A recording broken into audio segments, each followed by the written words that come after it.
هلا وغلا، هلا في غايب ما غاب عليهم غاب، هلا وغلا، بديتك لا تطق الباب، هلا وغلا كل جمعة من 5:30 ل7. هلا وغلا،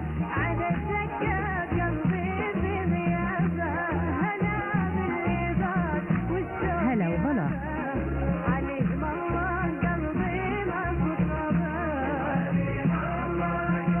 هلا وغلا، إعداد وتقديم ساهر قدر. جمعت الشوق وهديت عيونك، هلا وغلا، وكل الحب في دربك نثرته، هلا وغلا، وعطرت المشاعر من جنونك، وزفيت العمر لك لو خسرته.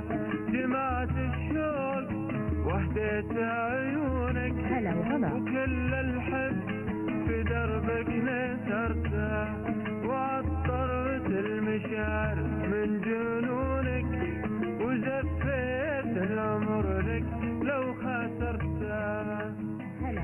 هلا وغلا، أسعد الله مساءكم أعزائي المستمعين بكل الخير أحبتي، وهلا وغلا بكم في هذه الحلقة الجديدة من حلقات برنامجكم هلا وغلا.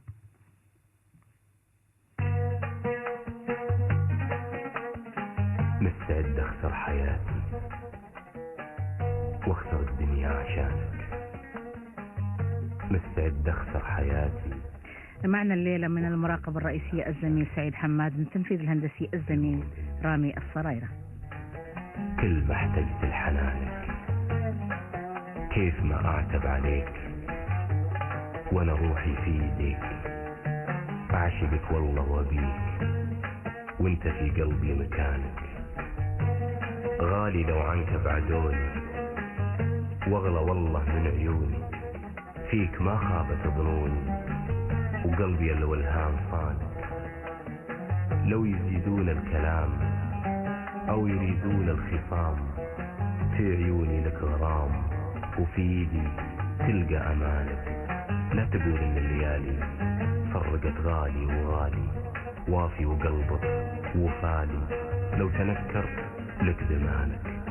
والله لو طال الغياب معك بتحدى العذاب، منك إحلال العتاب، وكلمة حلوة من لسانك.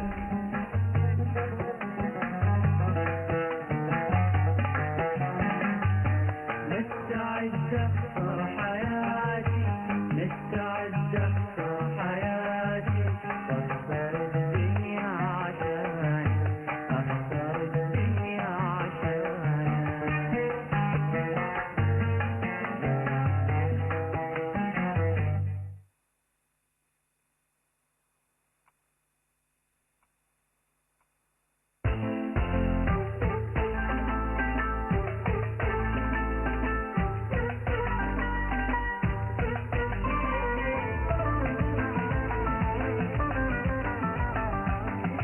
ننتظر اتصالاتكم ومشاركتكم على 47 47 116 47 47 205. حياكم الله.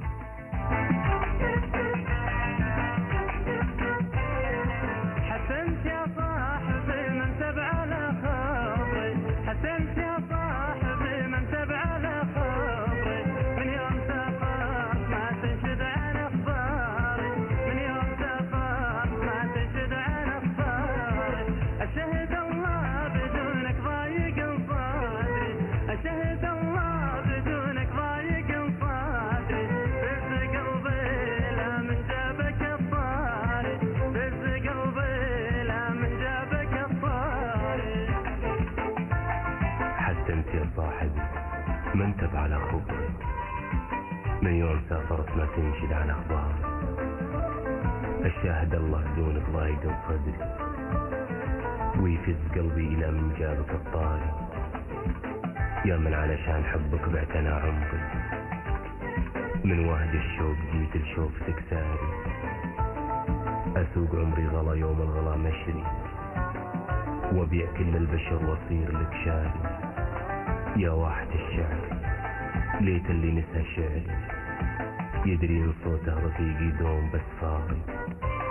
ويا دمعة الشوق اهلي شوق وانتسي، خلي هميل المشاعر يسقي اشعاري. انا ذبحني غيابك وانت ما تدري قلبك بعيد وعيونك تسكن أفكاري، وانت ولا شفت فيك الشوق من بدري، شكيت من غيبتك وانت ولا داري.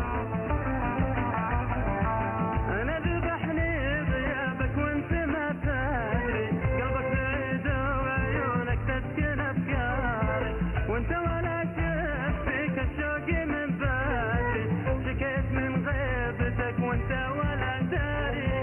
حسنت يا صاحبي انتب على خوفي، حسنت يا صاحبي انتب على خوفي، يوم تفاق ما تنشد على اخباري، من يوم تفاق ما تنشد على اخباري.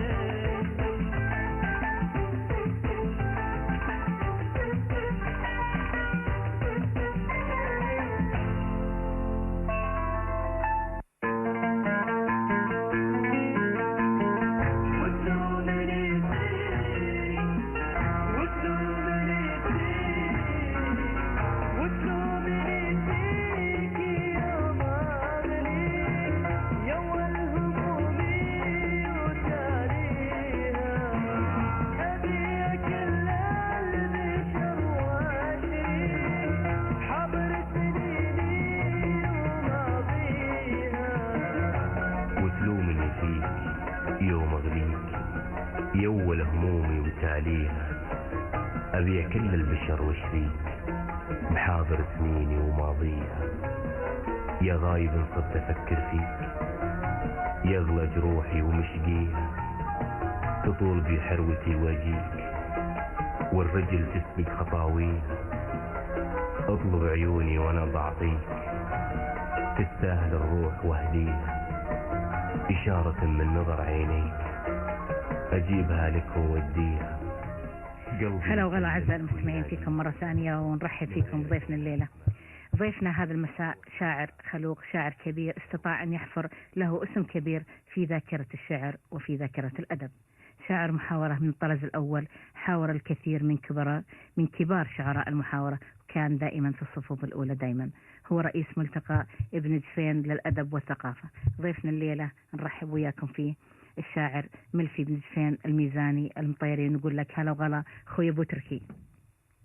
هلا بكم، والله يحييكم، وانا سعيد جدا اختي الاعلاميه الشاهه والبرنامج ناجح. الله يسلمك ويخليك يا رب. طبعا اكيد المستمعين حابين يتعرفون على ضيفنا الليله شاعرنا ملفي الميزاني.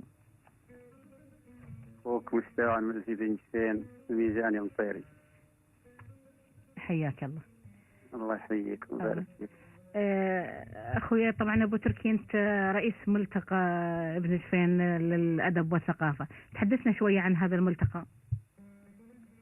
الملتقى طال عمرك، ملتقى ابن جفين الادبي. نعم. ملتقى ادبي ثقافي تاسس يمكن قبل 6 سنوات او 7 سنوات تقريبا بال 2005 اعتقد. 2005 كان بدايه الترخيص له، ولكن ما نشطناه الا بعدها فتره يعني.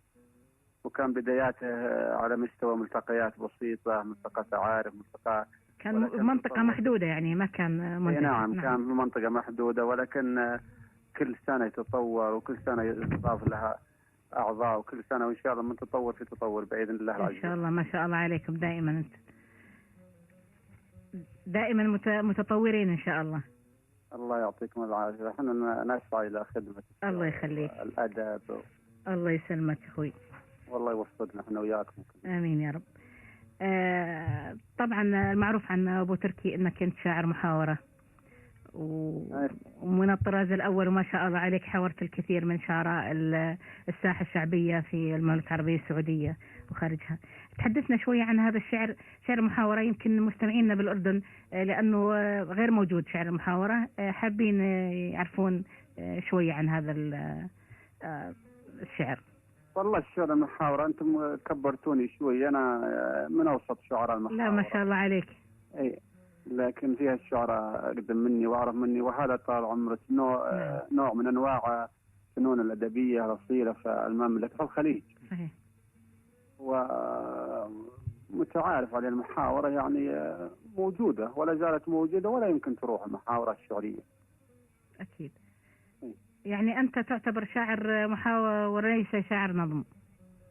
والله النظم مقل فيه ومبتعد نعم. عنه ولا نستطيع حنا، ولكن كل القصائد اللي احنا سويناها في النظم خاصة يعني نعم.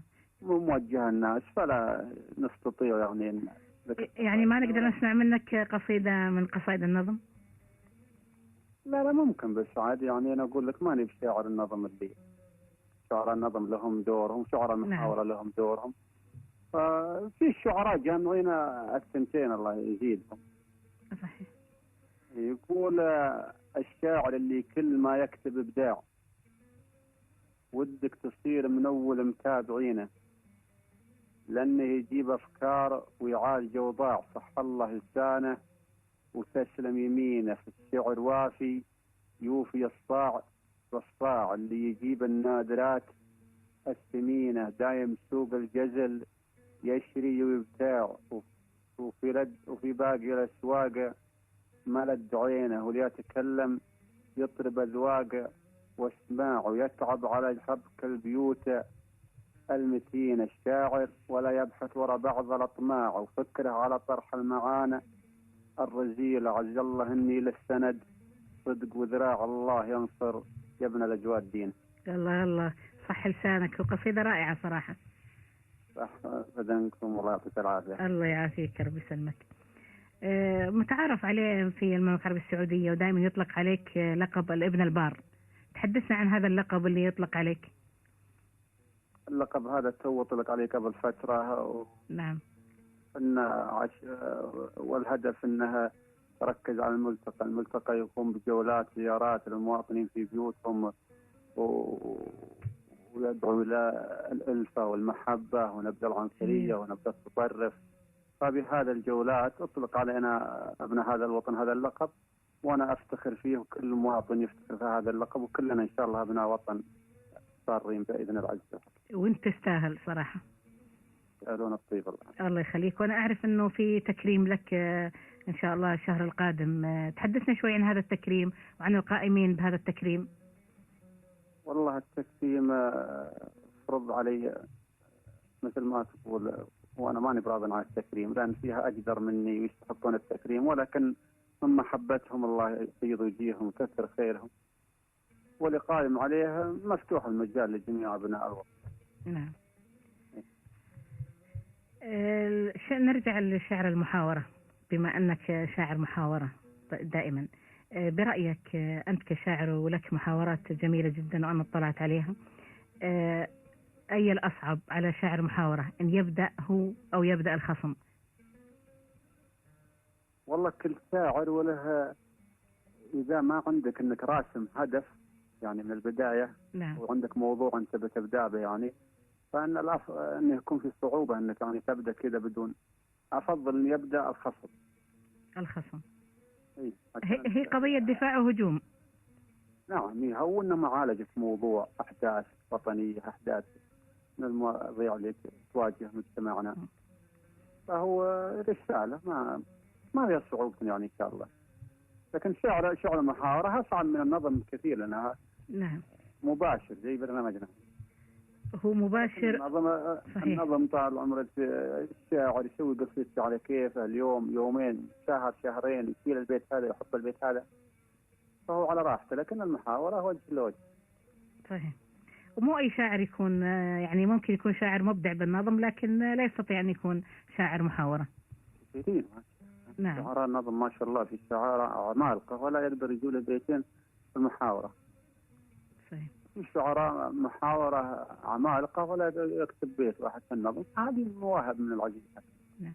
من الشاعر اللي تمنيت أنك تقف أمامه من شعراء المحاورة؟ والله ما تمنيت. الشعراء كلهم عندي سوء، اللي الله يجيبه قابله عندي، واللي ما قابله الله يستر عليه. يعني كلهم ما شاء الله عليك، أنت كفو فيهم كلهم. ما عليكم زين. لا ما شاء الله، ما هو يعني الواحد لكن ما في واحد يقول بتمنى. محاورة تجمعك حسب صاحب الحفل المناسب، وهو اللي يختار الشعراء ويدعوهم، ولا صعب انك تشرط عليه وتشرط عليه انك تجيب الشاعر فلان ولا تجيب الشاعر فلان نوعي. نعم. ما اعتقد انه حسب حق صاحب الحفل، ما هو طيب. تردد بالآونة الأخيرة وصار في كلام كثير إنه المحاورة أصبحت نوع من أنواع التجارة، وإن الشاعر دائما يسعى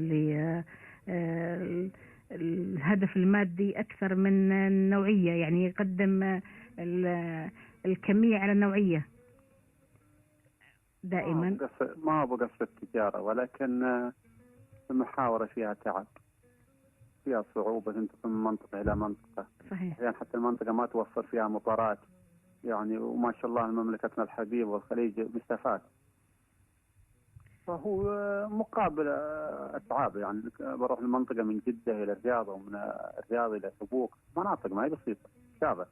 نعم. ويبعث عن مقابل تعب، لكن ما هو بشر. أنا الوحيد ماخذ مقابل في المحاورة هذه. صحيح. حق أنا اللي أخذ من حق. يحضرك شيء من شعر المحاور اللي قدمته نسمع منه؟ والله كثير، لكن عشان بس نحافظ بس. والله محاورة وين؟ محاورة كثير، كل عمرنا راح في محاورة. نعم. نقدر نسمع منك. يقول المحاورة بيني أنا والشاعر حبيب العالمي الله يذكره بالخير. نعم. يقول أقول تعبنا في البداية ما طلبنا العلم من هذا ومن هذا، والحين يا أبو فيصل على القمة تربعنا. تقول مير أنا عندي خبر في العلم من مبداه، وحنا لا تقدمنا ترانا ما تراجعنا. يقول أبو فيصل هذا ملسي على خبري ندنا الرش لين أقصاه. يقول إن على القمة وحنا وين موقعنا، وموصينك على الرجال مير الرجال وشبطاه. ترى علم ما يبدي له نتيجة ما يقنعنا. أقول تحسب المرجلة في الشعر لا والله ولا والله، يا كثر العالم اللي حولهم ضاعت روابعنا. علام العازمي قام يتلفت واخترف ممشاه، يا ضاعت جهود العازمي ما الله مضيعنا. يقول العازمي كثير النوم ما يهتم في دينه ولا دنياه، وحنا لو نحب النوم ما نشري ولا بعنا. أشوف الوقت هذا زايد غمره على حناه، لكن إن كان ما عندك قضية لا تراجعنا. طويل المحاولة. يا سلام، صح لسانك ولسان أبو فيصل. صحة لسانك. الله يسلمك. نرجع لملتقى ابن جفين الثقافي.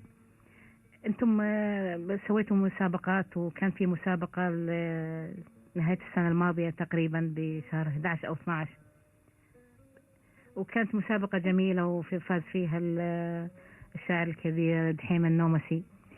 هل ما زلتوا يعني تمشون على هذا النهج؟ راح تكررون هذا المسابقة؟ بإذن الله. احنا قبل المسابقة هذه سوينا مسابقة كبيرة. نعم. على مستوى قنوات إعلامية، وشارك فيها من شعراء الخليج أكثر من 400 شاعر. ما شاء الله. كانت على يسمى المسابقة السيف عبد الله. نعم. وشارك فيها وصارت منقولة على الهواء مباشرة في قناة الصحراء. قبل فترة هذه كانت مسابقات عبر التواصل الاجتماعي، شارك فيها العديد وفاز فيها شاعرنا الكبير دحيم النومسي، ويستاهل أبو شايم. اي والله يستاهل، نوجه له تحية أبو شايم. الله يمسيه بالخير. الله يسلمك. وعلى ذكر القناة إن شاء الله بإذن الله أن تكون سنويا، لكن هذه مسابقات يعني مصغرة، ما هي مسابقات على مستوى التواصل الاجتماعي، على مستوى موقع منتخب نجدين التواصل الاجتماعي. سوينا مسابقات دينية، سوينا مسابقات أفضل تصميم. حلو. المصمم من المصممات، فإن شاء الله إنه من أفضل له. إن شاء الله. على ذكر القنوات الفضائية، أنت كشاعر وشاعر محاورة ودائما يعني تحت الأضواء، هل أنت راضي عن ما يقدم اليوم في القنوات الفضائية للشعر وللشعراء؟ والله أختي العزيزة صراحة ماني براضي. نعم. لأن هو اللي كثر القنوات، بعض القنوات ما هو كلها، بعض القنوات إنها خص المحاورة إنها كثروها بشوي، وكل شيء إذا زاد عن حده انقلب ضده. صحيح.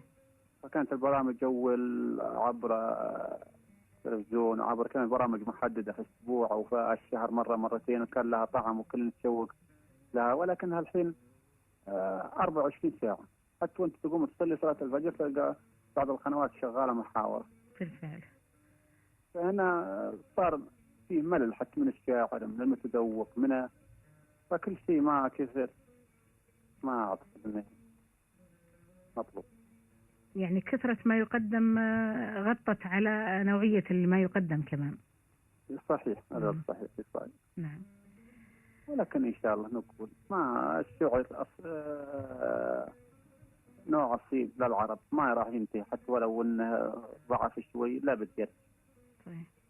ولكن حنا من هذا برنامجكم أتمنى من القنوات الفضائية الشعبية أنها تقلل من هذا، تسوي برامج يعني محددة في الأسبوع أو كذا، حتى يستفيد منها المتذوق ويستفيد منها الشاعر يستفيد منها.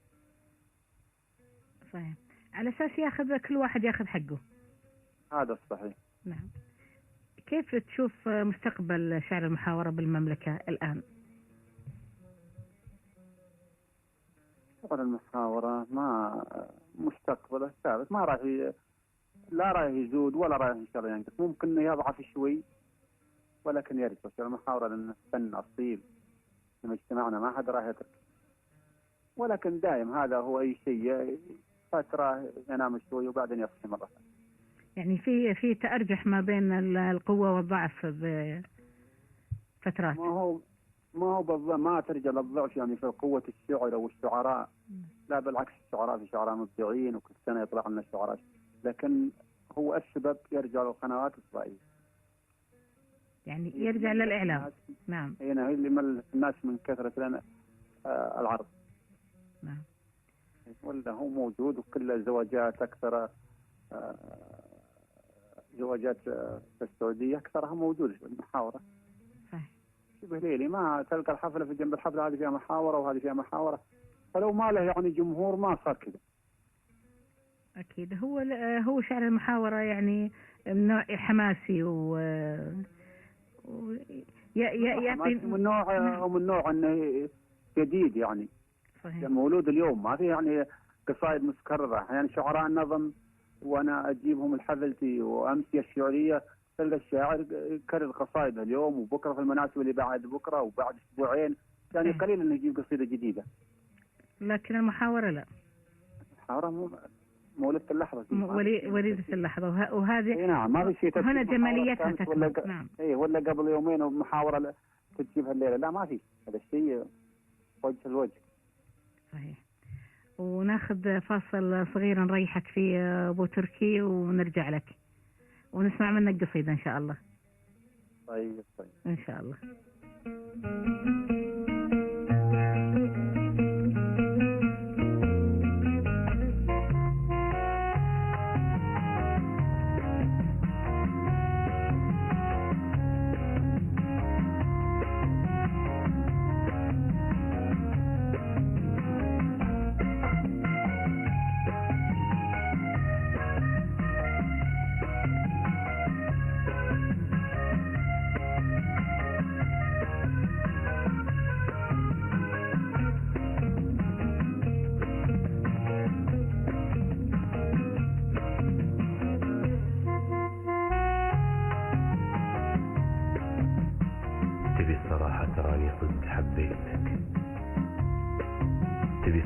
تراني صدق حبيتك واحترت وشلون أعبر لك عن أشواقي.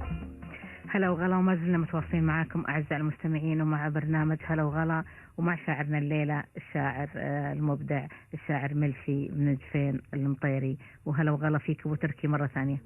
حياكم الله وبركاته. يا هلا فيك. أنا من هذا المنبر أنقل تحياتي للشعب والحكومة ومسلم بخير جميعا. الله يخليك ويسلمك. حابين نسمع منك شيء الآن. والله الشيء تعرفوني منها مرة ثانية. خلى بالك. نسمع أي قصيدة تختار أنت. الناس ما انت مغير في طبايعها، إن قلت ما قلت ما حد طايع لأمرك، ومشى الدروب الصحيحة لا تضيعها، حافظ على سمعتك واهتم في قدرك، واسرارك اللي بصدرك لا تطلعها، حافظ عليها ولا حد كاشف صدرك، وخذ العلوم الصحيحة من مراجعها، ومن سائر الهرج خذ ما جاز لك السلام. يا سلام، جميل. أبيات يعني قصيرة لكن معبرة. قصائدي كلها قصيرة، أنا ما عندي سرد. نعم، جميل. كما سمعت أو علمت أنه في كثير من الشعراء يطالبون بتأسيس جمعية للشعر الشعبي في المملكة العربية السعودية، وأنك أنت تتبنى هذه الفكرة تكون رئيس لها. والله الفكرة موجودة، وإن نعم. شاء الله سوف نعلن عنها قريبا، ونتمنى التوفيق بإذن الله. إن شاء الله. لأن أقول لكم، وهذه جمعية الشعر، جمعية الموروث الشعبي، نعم. تكون قريبا إن شاء الله، وإني أرس إدارتها، ويكون نائب أخي صديقي الشاعر الكبير والإعلامي حسين النومسي. والله يوفق الجميع إن شاء الله. آمين يا رب. وأنا يعني من خلال هالبرنامج راح أقول يعني شبه إعلان إنه راح تأسس هذه الجمعية أو هذا بإذن الله، بإذن الله سوف تسمعون عنها قريبا إن شاء الله. إن شاء الله، وأتمنى لكم التوفيق. عن الاقتراحات من جميع الزملاء ومن جميع الشعراء ومن جميع الإعلاميين. احنا كلنا هدفنا واحد أكيد، ولمصلحة الجميع. نعم أكيد. وهذا أكيد من مصلحة الشعر ومن مصلحة الشعراء بالدرجة الأولى، وللحفاظ على الموروث الشعبي. أكيد إن المصلحة هو الأساس في المصلحة هذه، ما أن المصلحة أن نحاول نقدم خدمة. نعم أكيد. وراح أكمل حديثي معك أبو تركي، وفي اتصال. ألو ألو ألو، يعطيك العافية. هلا بشاعرتنا سحر أحمد. أهلا فيك حبيبتي شاهة، ومسي عليك وبمسي على شاعرنا الضيف أبو تركي، وبقول له ألف صحة. الله يسلمك. الله يمسيكم بالخير. الله يسلمك. شاعرنا بدي أسأل سؤال، يعني بجوز عدة أسئلة. السؤال الأول، فضلي. طبعا وسائل التواصل ساعدت الملتقى ولا كتر الملتقيات؟ يعني بعد التواصل الاجتماعي مثل الفيس وتويتر، يعني زادت من المنتديات عددها، ولا ساعدت المنتديات القوية إنها تنجح أفضل؟ والسؤال الثاني، طبعا إحنا بنسمع بجوز عن شعراء بيحاولوا إنهم يكونوا شعراء محاورة، بس بكون دائما الشعراء منظمينها أو كاتبينها، أو يعني قبل بوقت، يعني كاتبينها قبل بوقت لما يطلعوا على الإعلام. لما يطلع بتحس إنه كتير متصنع، الشعراء المحاور كتير تصنع في الموضوع. السؤال طبعا هنا، هل المحاور أحيانا بتزيد من حدة الموضوع اللي بيكون مكتوب عنه؟ يعني صادفت إنه صار مع حضرتك إنه خلال المحاور الشعرية زاد من حدتها أثناء المحاورة، ولا دائما بتنتهي في انتهاء القصيدة أو المحاور الشعرية؟ ما بعرف إذا سامع أبو تركي؟ والله أنا سامع شيء وشيء ما نسامع. نعم. السؤال الأول عن وسائل الاتصال الاجتماعي، إنها ساعدت على نشر شعر المحاورة، يعني فيس وتويتر وما شابه. حبيبتي شاهة، الملتقيات ساعدت الملتقيات على والله أي شيء ينقل جميل، سواء الملتقيات أو الشعر، شيء ينقل جميل فهو بيصل أكيد، ولكن الشيء ما هو جميل ما راح يحصل حتى لو مش شوية مصير الفشل. نعم. والسؤال الثاني طبعا عن إنه المحاورات دائما بتحد من الموضوع أو بتصير حد للموضوع وبتفاقم الموضوع، ولا دائما بتنتهي بانتهاء المحاورة تماما؟ يعني صادفت إنه زادت حدة المشكلة أو زد الموضوع اللي بتكونوا في المحاورة عن طبيعته، يعني صادفت مع الشاعر هذا الشيء، يعني سوت مشكلة ما بعد المحاورة، بعد انتهاء المحاورة؟ لا ما في مشاكل، المحاورة ما فيها مشاكل. المحاورة يجي فيها يعني طرق حماسي، والجمهور يبحث عن الحماس، وفي طريق فتل ونقد، وفي طريق فكاهية، فيها محاورة تنوع، ولكن مهما صار فيها أن المحاورة تنتهي مشكلتها بعد ما تنتهي ليلتها على طول، ما عاد فيها يعني تأثير المشاكل هذه. أنا بقول لك ألف صح لسانك ومساءك يعني إن شاء الله مساءكم بخير حبيبتي الله ساها. يسلمك، مشكورة حبيبتي سحر على هالاتصال. هلا. الله يسلمك. وفي سؤال ثالث ذكرته الأخت سحر، تقول إنه هل من الممكن أن تكون المحاورة مكتوبة من قبل ما تبدأ مع الشاعر الثاني؟ ما تكتب المحاورة، أنا ما أدري وش نعم. الشاعر يقول. أنا يعني إنه في ناس إنه ممكن تكون مجهزة مسبقا. لا ما في هذا الكلام لا نعم. غير صحيح، لأن أنا أقابل كل ليلة أقابل شاعر وجه جديد. نعم. شعراء يعني ولا أكتب، وش أكتب أنا؟ ما الشاعر هو اللي يبدأ، ما أدري شو بيقول لي وش بقول له. ما لا ما في، هذا الكلام غير صحيح مرة. لأنه اللي يبدأ معك هو اللي يعطيك طرف الخيط. هو اللي يبدأ، هو اللي ما كنت نعم.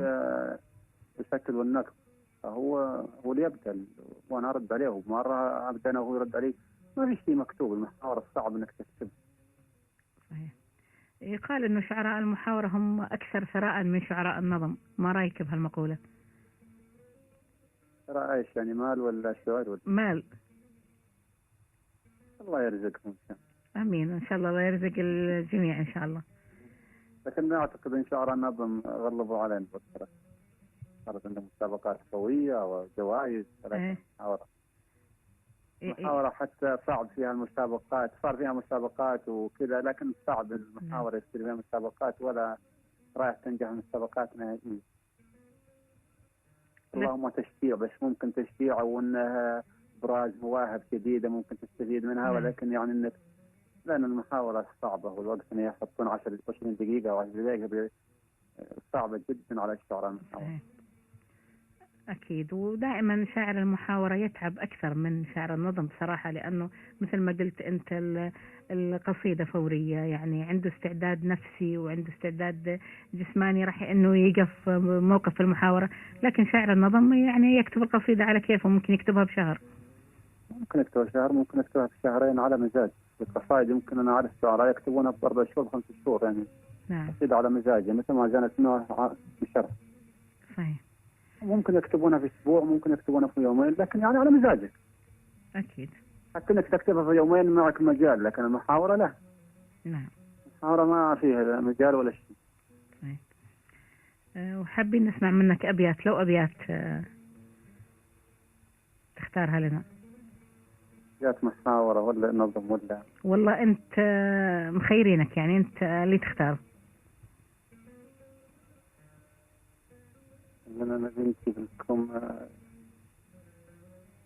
محاورة موالدا نسمع. ممكن الوقت.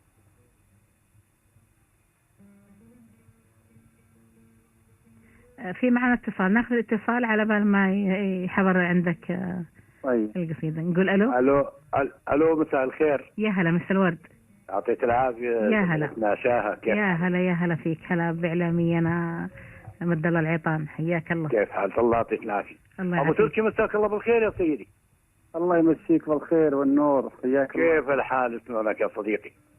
الله يطول لي عمرك حبيبي. بس تعقيب بسيط على المحاورة عمرها ما كانت، يعني مثل ما حكيت أختي سحر، عمرها ما كانت مرتبة، لأنه مواضيعها دائما بنت اللحظة وبنت يعني الحوارات هي دائما يعني تنافسية بمواضيع، الكل راح يظهر إبداعه تجاه الشاعر المقابل، يعني وللجمهور المستمع يعني خلق التشجيع لأي منهما، يعني وكاد الاثنان يتساويان في يعني الموضوع. المحاورة ما في أبدا ترتيب مسبق، ما في هذا. نعم. هذا أنا أعلم هذا تماما، يعني من خلال حضوري المحاورات.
موجودين بنفس الوقت وتكون هي القصيدة آنية بس ولكن أنا نعم. قلت لك إنه ملك نعم. الكلام. نعم. هو ملك الكلام. وأشكرك على هالمداخلة. مشكور أخوي. هلا حياك. هلا.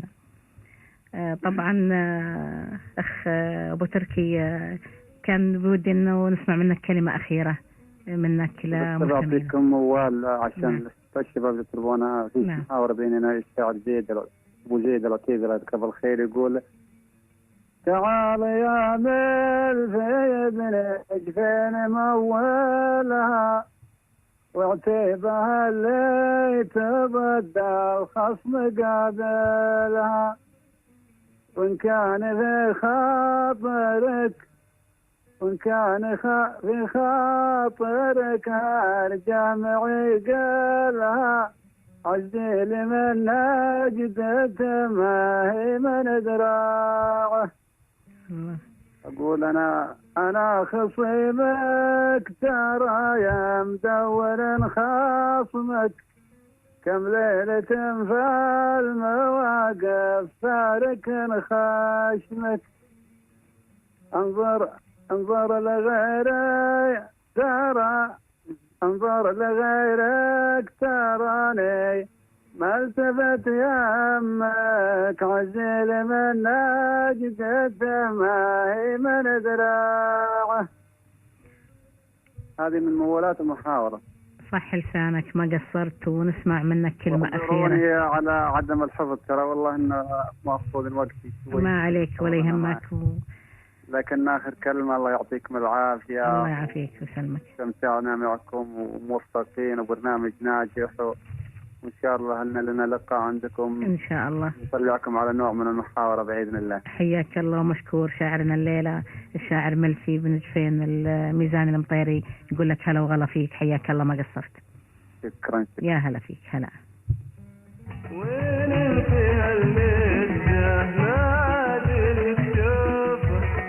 أعزائي المستمعين وصلنا لنهاية حلقتنا معكم لهذا المساء. نلتقيكم الأسبوع القادم بإذن الله وحياكم الله.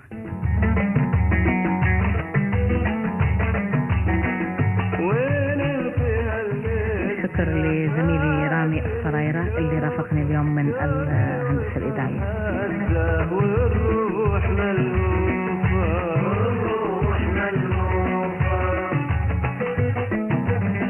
وين انت المدة ما عاد لك شوفة، وين انت المدة ما عاد لك شوفة، شوقي وصل حده والروح ملهوفة، ليل السهر هدى وزمتني سيوفة، يمي النظر لدى لو حالي تشوفه، من مد لك يده رح صافح كفوفه، ومن طول صده ما منها حسوفه، ماضي الغلا رده رجع لنا ظروفه، وباب الجفا سده ونودع ضيوفه، صاحبك ما وده تعرف قدر خوفه، دمعة على خده يغني عن حوفه.